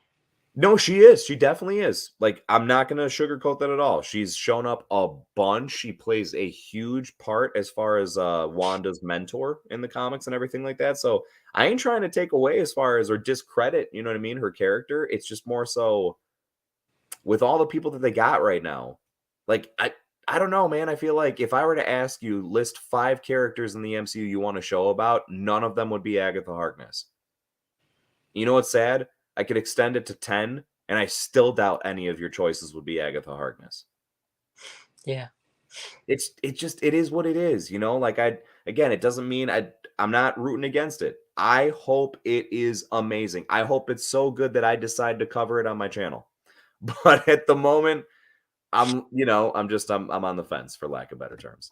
Let's see. So adding Ironheart and Miss Marvel, the MCU is officially for people with Disney Plus. Yeah. I mean, to be fair, I think that comment could have been said just as confidently when they started releasing the Disney Plus shows in general. Like as soon as WandaVision came out, you know what I mean? Like it was like, okay, look, if you are an MCU fan, you got to have Disney Plus. Otherwise, you're just not going to be able to keep up. Because that was the beginning of everything, right? There's nowhere else to watch any of that shit. The movies is a different story, clearly. But if you are a fan of Marvel, you just missed out on WandaVision, which was huge in regards to what it set up for the MCU. You missed out on Loki, which is huge in regards to what it set up for the MCU. You missed on Falcon and the the Falcon and the Winter Soldier, sorry, which is like, I wouldn't say anywhere near as huge in comparison to those two, but still like, yeah, you know, kind of, it has definitely a decent importance that takes place in there in regards to Captain America's character. What If, huge in regards to the fact that it is official that it's canon and the amount of importance that it has to the multiverse. And then as far as Hawkeye, just a real kind of, you know, have fun, enjoyable show, but still pretty damn huge in regards to bringing Netflix characters into the fold. So, yeah, if you don't have Disney Plus and you are a Marvel fan, I severely feel bad because you are missing out on the biggest chunk of what is the MCU right now. I'm not gonna lie. If you're someone who likes this stuff and all you've gotten a chance to see from Phase 4 is the movies from last year, I pity you. I really do pity you, and I hope you get a chance to either get Disney Plus yourself or convince someone to give you some login info because you got to catch up on that shit. You're not getting the full value or effect of what's going on here. Dan, what do you think? What do you think your opinion would be? I know this is hard to imagine since you've seen the shows. What do you think your opinion would be on the MCU if you'd only seen the movies from Phase 4 so far? Yeah, not as great. Even though I like Black Widow, I love Shang-Chi and I love No Way Home, and I don't like Eternals. Um, I don't know. Yeah, it still wouldn't be as great because I mean, WandaVision's like one of my favorite Phase 4 projects, if not my favorite. But I don't think it's my favorite, but it's one of my favorites. Yeah, I don't know. And Hawkeye's one of my favorites too. Yeah, seriously, it ended up being so good. And I mean, I was hoping for it to be decent, but like it ended up being way better than I thought it was going to be. So yeah, it's just something where I'll tell you right now, I can almost guarantee you I would be one disappointed fan, and that's an understatement, if I had only seen the movies from last year. Yeah, Because Black Widow was subpar. It was okay. I don't like hate the movie, but I don't think it's that great of a movie. And it's not something that deserved to kick off the movies of Phase 4. Like that's really disappointing. Again, if you don't have Disney Plus for this discussion that like this hypothetical situation we're saying here, then Black Widow would have been the first thing that you saw in Phase 4. And again, it's just a really bad start to it. So there's that initially. Shang-Chi, as much as I did enjoy, I'm sorry, but I enjoy it because we're comparing it to what else has come out. It's literally in between Black Widow and Eternals. And so because of that, it makes it, I feel like, seem better than it rightfully is. And I hold my tongue a little bit on that because I like Shang-Chi. I really do. As far as origin movies go, thought it was a relatively fresh take and showed how those can still be fun, and had a good time with it, right? I was able to rewatch it, still had a good time with it. I'm just saying in general, though, I feel again as though it's looked at as better than it is because it is directly side by side to other movies that are nowhere near as good as it. Then Eternals, same level as you, severely disappointed. Didn't have fun with that one really at all, unfortunately. And then thank goodness for No Way Home, where it just came in and absolutely saved the day. But still, at least wrapping it around to, I would be so upset right now as a Marvel fan. I mean, hell, I'm kind of upset to a certain degree, and I've seen the shows, but I mean, like, I really would probably be like way less forgiving if it was only the movies, because it'd be like, seriously, this is all you had to chalk up for the entirety of the year. I feel Yeah. like if you want to squeeze one of these things in, sure, but you gotta fill the other 75% up with some shit that actually matters and is significant that I can get behind and be excited about. What's Schofield throwing? Oh, he's got one last thing he was throwing in here. Also, if you add it up, there's 3 Guardians of the Galaxy projects coming up, so maybe it will be a fitting farewell. I'm guessing he means this as far as like the group project you were just talking about, the holiday special, and then the 3rd movie. Which is fair, but I guess the only thing that I would say to this is I have a tough time considering the group project a Guardians of the Galaxy project. I mean, unless obviously, I haven't seen the show, so maybe it could turn around and it's a situation where there are more appearances than we would probably anticipate when it comes to that. Which would be cool. You think we're gonna see any of the other Guardians in that show? I maybe at least Rocket, but I think it sounds like it's more of, I don't know if you've seen it, but the Forky show from Toy Story 4 that's on Disney Plus. Oh, It's just maybe longer though, but that's like little shorts about okay. Forky. Maybe Groot is just a little short about. I don't know if it's Baby Groot. Is it Baby Groot? Probably. I'm guessing it's still Baby Groot. Yeah, because well now he's teenage.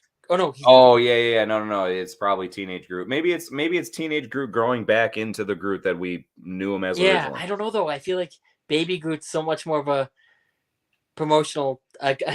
People, I don't know. They'd have more popularity with Baby Groot. I feel, but Yeah, as far as merchandising goes, yes, absolutely. but I feel like it's just a short thing of him doing funny stuff and That could be, and I'll tell you what, if that is it, I would all the more be understanding and would be inclined to believe that other Guardians are popping up in there. Because like this would mean that you're not demanding much of them, like if Chris Pratt had to stop by to do something and it's just a quick little like 10-minute silly episode or whatever, then they probably could have easily convinced him, you know what I mean, yeah, to but film a little thing on the side for that. I hear the Christmas special though does tie directly into. Yeah, I hear that's like a legitimate thing. That is not supposed to just be like, here's just a for fun, whatever. Like, no, this is actually like you got to see this. Well, all right, there's one last subject that I wanted to go ahead and get to before closing this out here for the day, and that was this.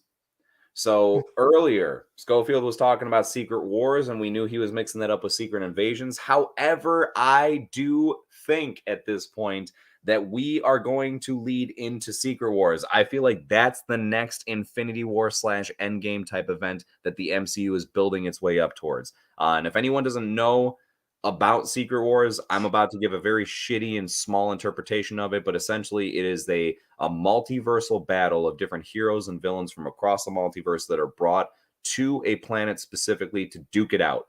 Like that's like the main gist of the story, and there's obviously much more that takes place within there, but I do think that since they've just broken the doorway open to the multiverse, there's too many things that are pointing in that direction. Now with that being said, it seems as though they are leaning towards bringing back Tobey Maguire and Andrew Garfield for said Secret Wars. I also, from other videos that I have on my channel and just from other things that I've heard, that if I get off my lazy ass, I will make other videos of. Definitely have heard strong rumors that they are coming back for other things. I've recently heard, and this is the biggest rumor, this out of everything I'll talk about, this is like totally a huge grain of salt here, but there has been recent talks that basically they want to make a Spider-Man movie where it is Toby, Andrew, and Tom, all three of them from beginning to end, new story from scratch. What I want to start at least there because I only want to talk about the subject for so long and then we'll wrap things up. But like, what do you think? How did you feel if like they did that? If they were like, we're announcing it, we're making all three of them movie, the whole thing's about them. I don't know who they are, but no, that would be awesome. But who does Tom Holland play? Because Spider-Man's just a man in the mask, you know. So. Oh yeah, no, yeah, he's always just been a man in mask. I don't know. Oh. I don't know. Maybe one day they'll reveal him. No, but I would love that, and I heard that too recently. Just a rumor, but yeah, no, I would. Yeah, no, bring me that, please, and just bring me more of them, both of them, all three of them, and then Andrew his own thing, and then Toby is as much as them as you can get. I will love. Yeah, man. I know that's exactly how I'm feeling at this point too. Like I can't get enough of them at this point. It's funny because we're talking about like overdoing it with Marvel stuff, right? You know, there being like a lot, and then now we're talking about literally wanting 3 different Spider-Man franchises out simultaneously, or just like more of all 3 of them together. But it's because they are doing it well, and I feel like, you know, out of all the characters, Spider-Man is one of the ones that's deserving. Like, I'm down to see 3 different Spider-Man things going on simultaneously, or another movie of all 3 of them, because Spider-Man's just that type of character, and you've got 3 awesome actors that have played him and everything. You know, but again, as far as like, it's funny. I'd rather see I'd rather see multiple shows or multiple movies about one character if it's like a good enough character than I would see some other show or movie about some other character where it's like, well, what the fuck? Why are we focusing on this person? Yeah. But I am so down for the concept of this. I realize that we're asking for a bit much here, and I do understand that this is somewhere it's a bit of a toss in the air as far as like if it'll go down, especially with Toby. I think Andrew, the opposite. I think Andrew's already hook, line, and sink. Like I'm at this point, and I'm obviously I'll go ahead and be quick to say if I'm wrong, right? If it is what it is. But I truly am inclined to believe that we have nothing to worry about as fans at this point in regards to seeing more Andrew as Spider-Man. I think he's definitely coming back. I think we should expect to see him in Morbius. I think we should expect to see him in Venom 3. I think you should just basically at this point expect him to be Sony Spider-Man. Like, for all that stuff moving forward, we're look at like that's who they're using. And now Tom, because I know in an interview recently with the 3 of them, he was saying, I don't know if I'm coming back. Bullshit. I can almost put money on the fact that he's definitely get that new trilogy that he's working out. And if that's the case, MCU's got their Spider-Man, Sony's got their Spider-Man, and they can do whatever the hell they want and then crisscross with each other whenever they want. And then I do think that they're going to try and at least milk as much as they can from Toby's situation as well. Like, I do think it's a bit of a stretch for the concept of a Spider-Man 4 at this point with him.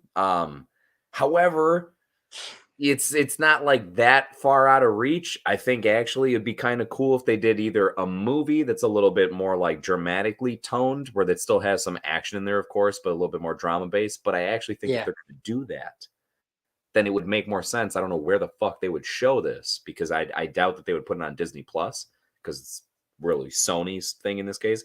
But I think it'd be dope if they did a show, do a Spider-Man show that just a series, right? Like a limited series that focuses on Toby Spider-Man and show like him and MJ, because Kirsten Dunst has mentioned that she'd be down to come back as MJ and everything. Like, show their life together now and how like it's tougher for him to still go out and be the Spider-Man that he feels the need to be because of the age and where their relationship's at and all that type of stuff. Like, I feel like that'd be really, really cool. And because it could be, again, a little bit more drama heavy, would work kind of as a show. And you wouldn't have to worry about like, how are we going to convince Toby to do all this action and, you know, all that type of stuff and waste a bunch of budget. Like, you can still have some good action in there, but it doesn't have to be reliant upon it. I know, you know, I agree with that completely. I would love to see that more dramatic series of him. That'd be so awesome, and to show like a real life adult, how adulthood is taking its toll on him and stuff like that. Yeah, and it's hard with these three Spider-Man actors, like to figure out which one loves being Spider-Man the most because they all love being Spider-Man. Like Andrew Garfield loves being Spider-Man. Oh yeah. Yes, in Tom Holland, I was like, it's so cool that we get this now, and I hope we get way more. And I'll put it this, for anyone that doesn't agree by some chance, first of all, go watch the interview that just came out with the three of them together, because it's basically nothing but a love fest.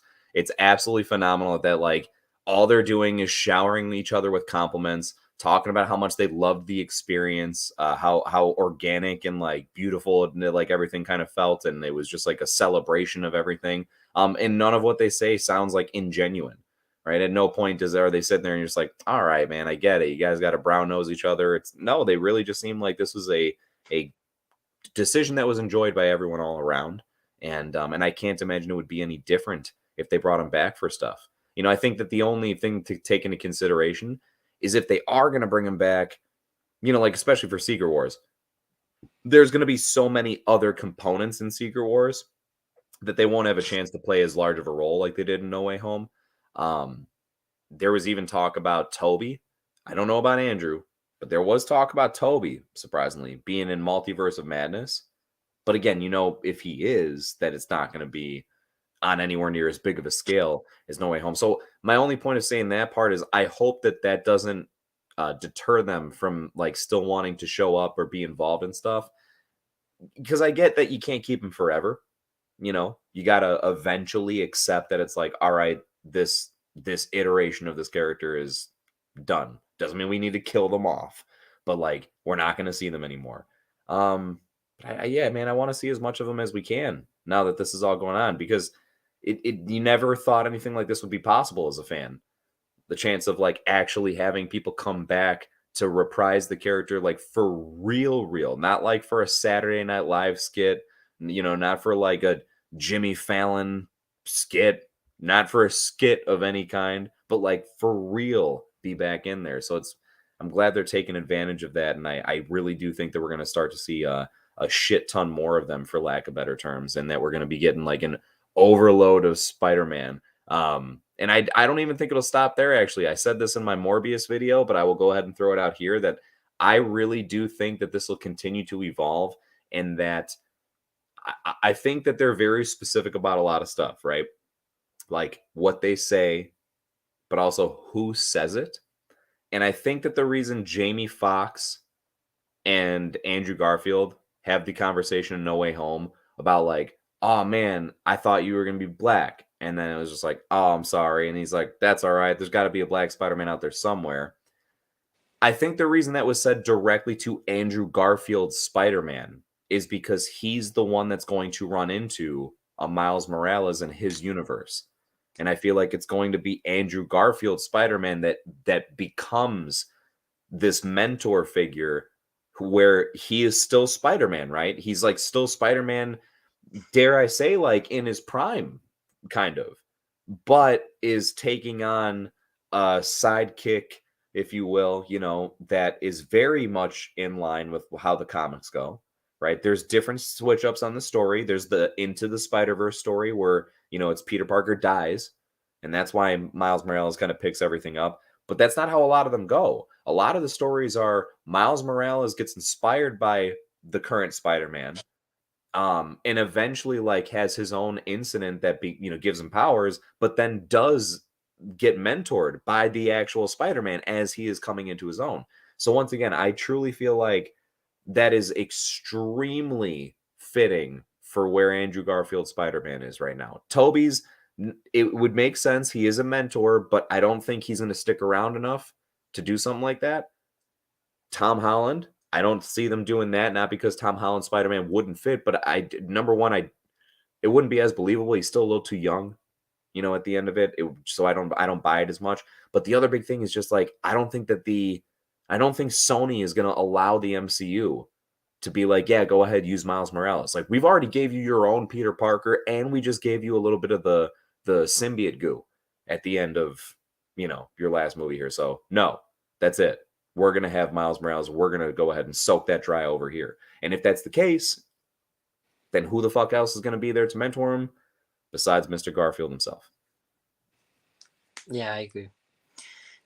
Well, I couldn't help it, at least before getting to the close of this here, that Schofield was saying since they are bringing back Chris Evans doesn't seem that impossible. Which, wait, what? Where's Um, Chris Evans coming back? I didn't know if this was a rumor or not, but apparently people, these people are like insinuating or thinking it would be funny if Chris Evans comes back in Multiverse of Madness, but he's As Human Torch? yeah. Yeah. No, I know. I've heard that rumor too. So, okay, if that's what he's talking about, then yes, that all the more makes it seem like all this is totally possible. I don't know. I do think that that would be like I'd love it. I have no issue with it. I just don't know if they're going to actually convince him to do it. But Yeah, damn it, I would love that. yeah. I'll put it this way: there is also talk. All right, I'll keep this a little bit more condensed because I was trying to bring this to a close. But there is talk about there being are you aware of the Illuminati in Marvel? Somewhat, not much, but Okay, so it's like it's just basically like a group of like the top heroes that are together that overwatch everything, for lack of a better term. So it's kind of like an Avengers type of deal, but not quite. It's a little different. But anyway, it's like Mr. Fantastic, Black Panther, Tony Stark, um oh my gosh, I'm drawing a blank, but there's a lot of like the top people in there, right? They're bringing up and supposedly that there is going to be like a multiversal variant or variation of the Illuminati in Multiverse of Madness. And so apparently it's a situation where hold on, I'm sorry, he was saying he was throwing in you didn't hear in the MCU nobody can die at this point. It does seem that way. It does seem that way. But so okay, they're talking about there being a multiversal version of the Illuminati, and one of the people that they're saying is going to be in there is supposedly the guy. He has a really strange name, so I'm not going to try and pronounce it. But the guy who played Mr. Fantastic from the movies with Chris Evans as Human Torch. So they're saying his Mr. Fantastic might be a part of that group. Then there was another rumor, and I only wanted to say this because number one, if that guy's coming back from those Fantastic Four movies, maybe Chris Evans definitely is. Who knows? But there is another rumor that said that maybe it's not a multiversal Illuminati per se, but that it is a Council of Reeds. Are you familiar with like the concept of the Council of Reeds from the Marvel comics? no. Long story short, it's a Council of Reed Richards. So it's different Reed Richards from the multiverse. They actually make fun of it in Rick and Morty because there's a Council of Ricks. And it's the same exact thing. So it's different Reed Richards from the like throughout the multiverse that all come together to basically like I don't know, be the best scientists ever and watch over certain things in the multiverse.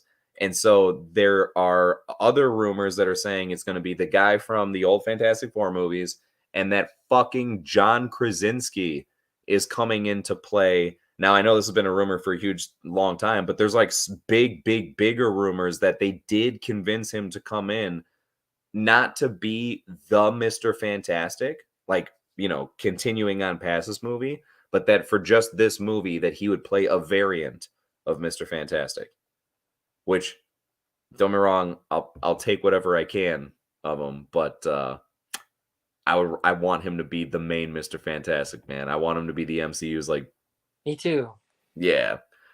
And just like how I know it goes hand in hand, but I want him and I want his wife to be the Invisible Emily Blunt. Woman. Yeah, dude. It fits. It works so well. But apparently the biggest thing from what I understand is that the biggest deterrent for them is the extreme contract that they would have to sign in order to take on that role, which is why I think Emily Blunt is just like completely against it and why John Krasinski's also hesitant. But I think he's still down enough, and that's why if this is true, then it would make sense that he'd be in here just to play the variant of that character once and then die, because that's what the rumors are. Basically the rumors are no matter if it's a Council of Reeds or if it's a multiversal Illuminati, they're saying that the majority, if not all of them, are going to get wiped the fuck out by Wanda in the movie. Oh, Yeah, dude, she's gonna be the villain of that movie. I will put money on the table that says so. and she's going to wreck some shit in that movie. Yeah. What do you think her motive? I know she just did bad things in WandaVision, but I just think it's going to be one of those, like, I think it's an extension of that. I don't think she fully got over everything in yeah. Well, WandaVision. she's I still really looking for don't. her kids. Yeah, I think it's a matter of like looking for her kids, but now she just has the power at her side, if you will, because she's been studying the Darkhold. So it's her, just her abilities within the use of magic, I think, have intensified immensely since the last time we've seen her. But again, although she is composed and like acting cool, calm, and collected, I don't think she's like, like, how do I put it? I still think she's in the same state of mind as before. I don't think she wanted the hex to ever break down fully. She was clearly forced into that situation, and kind of did it to try and protect other innocent lives. But I think at the end of the day, she's just going to just be like, I don't fucking care. Like, I want what I want. Stop taking everything from me. Stop telling me what I can and can't have. And then I think, as sad as it is, it's like going to be one of those situations where the power goes to her head and is like, you know what? It's not so much of like, stop telling me like what I can and can't do. You can't tell me what I can and can't do. You don't have the power like I do to do this. So literally, like, fuck off. And I would not be surprised if there was just that little bit of a tug of a war situation, right? Where it's not like she just jumps off the deep end right away. That it's just a little bit of give and pull and give and pull and give and pull until eventually she's like, all right, cut it out. Because I think Doctor Strange is going to kind of like keep checking her and putting her in her place when there's certain things she wants to do. There's rumors that basically the reason why what's her name? America Chavez, her character is in the movie and plays a big part is because America Chavez as a character, like her big power is that she can jump between multiverses. Like she doesn't need any technology. She can just whoop go from place to place.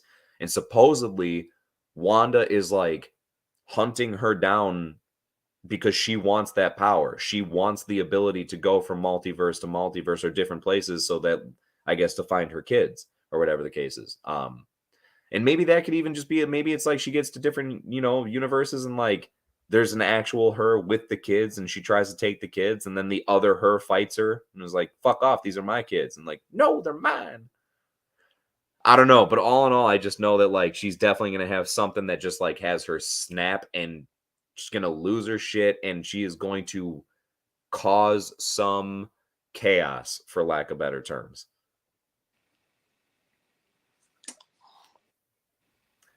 They got to take advantage of that stuff, man, because when you have a character with such a deep, rich history of storylines with that type of stuff that just so happen to dive into like a bit of a darker end like that, where it's slightly villainous, you can't leave that to the wayside.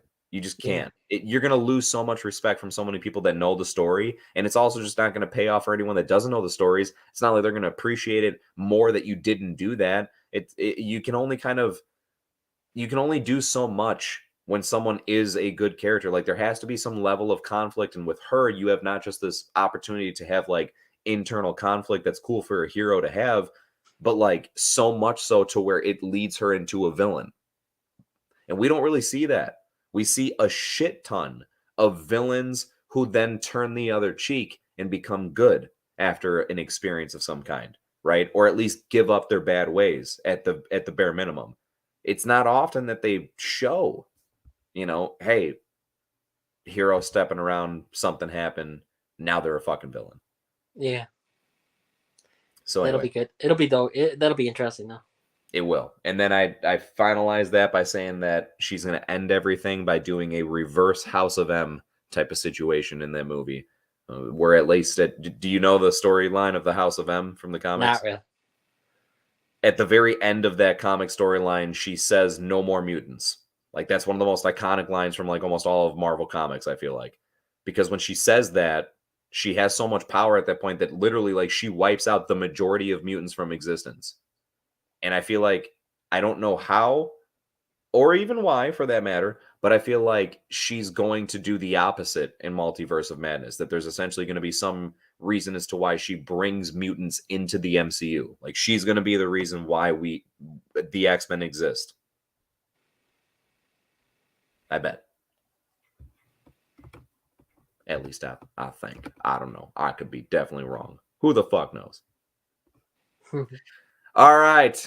As we get through that part there, I am going to go ahead and round this thing off and bring it to a close. For anybody that happens to still be along with us, I genuinely appreciate it. And if you haven't been watching this whole time afterwards, then thank you very much. And I hope it's been an entertaining, as back and forth and random and all over the place of a conversation as it may have been. Dan, want to go ahead and give you an opportunity as per usual here, my man. You want to go ahead and wait, I'll do you even one better here. Want to shout yourself out, maybe talk about your channel a quick sec? I'm Dan from the Upside Dan. I just had my anticipated of February video drop, so go check that out. And we, as the Cinema Squad, Jason and I are part of, we have the Rubber Ducky Awards coming up February 6th. Six. February 6th. 6th, yes. I had like I don't know what that was. So Rubber Duckies are February 6th. Voting ends this Monday, January 31st. So get your votes in. Jace, will you put the link down in the description? Yeah, I guess I could do that. Sure, why not? Or yeah, just I go will to either of our yes, stories, pretty much. Get your voting in. We really want to get votes up. But yeah, no, that's pretty much all. So go check me out at the Upside Down. Sounds good, man. Sounds good. Yes, no, it is on the 6th. I will go ahead and put a little thing in the description. Maybe I'll throw it in the comments too. We'll see. But I'll make sure to put it in there because that is going to be a good time. And yes, make sure you get the votes, and there's not too much longer to do so. Schofield will throw in. It was a nice stream. Have a good day. Well, thank you very much. You also have a good day. Appreciate you being along this whole time and throwing in all the comments. It's always nice to have the interaction there. So, okay. I will throw out real quick that I definitely don't want to overpromise anything, as my schedule's been all over the place lately, it seems. But I definitely have at least some stuff. Doesn't that sound exciting? Some stuff coming to the channel. There is going to be at least a variety of some things because I want to go ahead and bring what I usually do as far as the breakdown reviews. Got another comparison review that's being worked on or finalized. But I also want to make sure that I keep it lively as far as with the skits because I love making them. And thank goodness I'm happy to say that it seems like they are enjoyed. So I hope that I can keep on making enjoyable ones. And then you'll definitely be seeing some of those in the near future. That's for sure. And then also got something new in the works that I'll hold off on too many details because I want to see how it continues to evolve. But expect something in the realms of more exposure when it comes to voice acting stuff because I'll be having some kind of like voice acting showcasing as far as different videos of that in the near future as well. So with that being said, last but not least, I want to save, dare I say, the best for last, although I'm excited for my channel stuff. Rubber Duckies. Don't you forget to go ahead, not just vote, but check us out, as Dan was mentioning, on February 6th on Lost in the Reels channel. We are going to be having the Rubber Duckies official ceremony where we'll be announcing all the winners and everything. Going to be a big thing where we get the community all together because we'll have a lot of people announcing the winners as well. So it'll be a great time.